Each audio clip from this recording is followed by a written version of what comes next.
हरियाणा में इन दिनों अपराध अपने पूरे चरम पर पहुंच चुका है। आए दिन यहाँ के गैंगस्टर लगातार गैंग वॉर को अंजाम दे रहे हैं। कभी विरोधी गैंग पर हावी होने के लिए करते हैं तो कभी अपने वर्चस्व के लिए। ऐसे में हरियाणा की पुलिस और कानून व्यवस्था पर कई सवाल खड़े होते हैं। लेकिन अब इन गैंगस्टरों का खौफ इन्हें राज्य से पूरी तरह से मुक्त करने के लिए हरियाणा की पुलिस अब एक्शन मोड में आ चुकी है।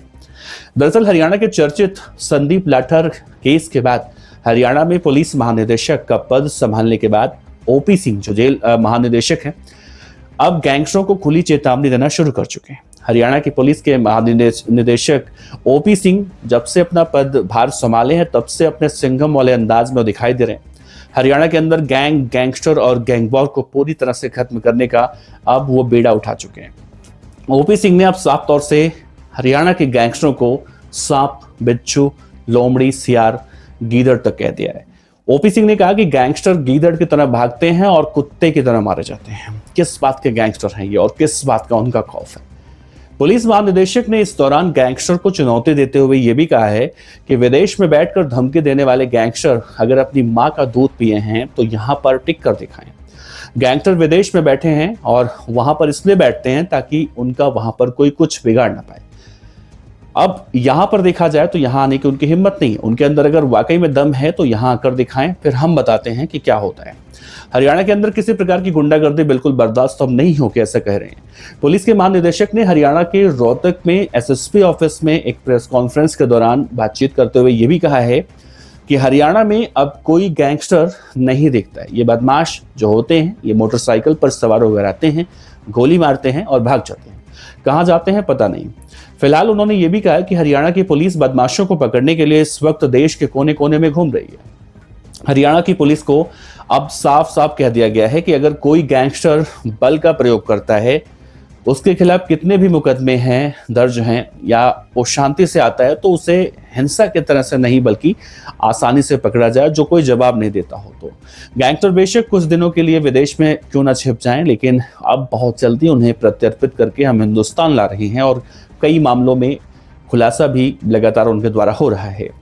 अब जिस तरह से गैंगस्टर का सोशल मीडिया का इस्तेमाल करने के बाद युवाओं का ब्रेन वॉश करके उन्हें अपनी गैंग में शामिल करने का मामला आता है, ठीक उसी तरह से हरियाणा में इस वक्त बढ़ते ड्रग्स पर भी रोक लगाने पर भी पुलिस तत्परता से कार्रवाई कर रही है, ऐसा कह रही है। पुलिस महानिदेशक ने यह भी कहा है कि हाल ही में हरियाणा के अंदर 150 लोगों को गिरफ्तार किया गया, जेल भेजा गया, जबकि साल 2019 से लेकर 2024 तक करीब 3000 से ज्यादा ड्रग्स बेचने वाले आरोपियों को मादक पदार्थों के साथ पकड़ा गया। और इस सिलसिले में उन्होंने अभिभावकों से अपील की है कि लोग अपने बच्चों के अंदर सही संस्कार को जागृत करें ताकि उनके बच्चे इस तरह की आपराधिक गतिविधियों में शामिल ना हो। हरियाणा पुलिस इस वक्त सोशल मीडिया पर अपनी पैनी नजर गड़ा के रखी हुई है। सोशल मीडिया पर अगर कोई गैंगस्टर को फॉलो करता है या लाइक करता है, उनके वीडियो शेयर करता है तो उन पर कार्रवाइयां हो रही हैं। हरियाणा पुलिस के अंदर भी जो काम करने वाले नहीं पुलिस कर्मचारी जो काम नहीं करना चाहते हैं, उनको भी साफ साफ नसीहत दिया गया। उन्होंने कहा कि पुलिस कर्मचारियों के पास वैसे तो काम कुछ है नहीं, तिल का ताड़ बना देते हैं, राई का पहाड़ बना देते हैं। अगर उन्हें पुलिस में एडमिट हुए, भर्ती हुए हैं तो उन्हें काम करना चाहिए और लड़ाइयों को लड़ना चाहिए, क्योंकि सरकार के पास बदमाशों के लड़ने के लिए एक ही तंत्र है और वो पुलिस है। अब ये भी देखा जाए, जब से पुलिस महानिदेशक ओपी सिंह अपना पदभार संभाल कर यहाँ पर आए हैं तब से लगातार इस तरह के बयानों की वजह से वो चर्चाओं में भी रहते हैं।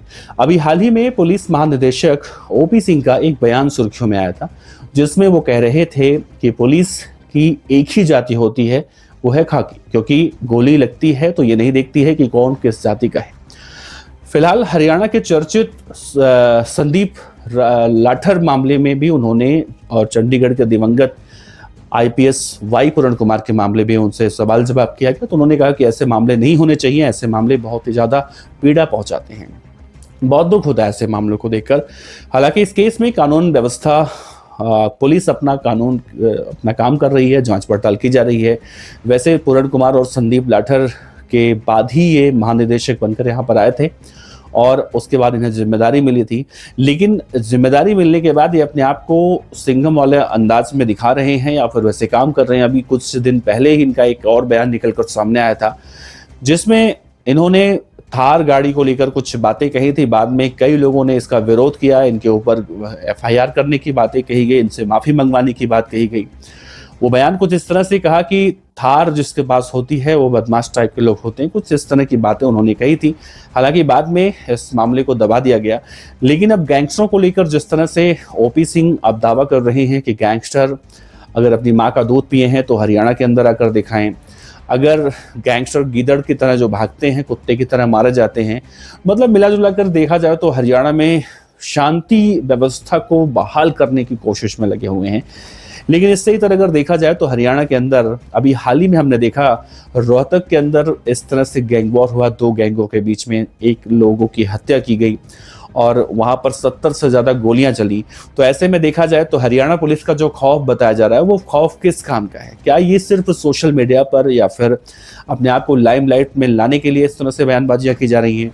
वैसे देखें तो अभी कुछ दिन पहले हरियाणा के जो जेल के महानिदेशक हैं आलोक रॉय, वो भी पहुंचे थे जेल के अंदर, वो भी इस तरह की बड़ी बड़ी बातें कर रहे थे।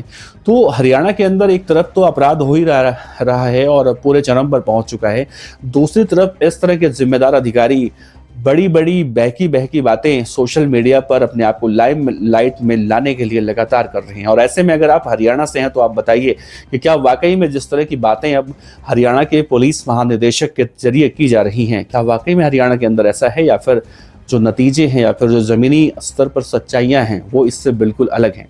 अपने विचार रखिएगा। आपका बहुत बहुत शुक्रिया। नमस्कार।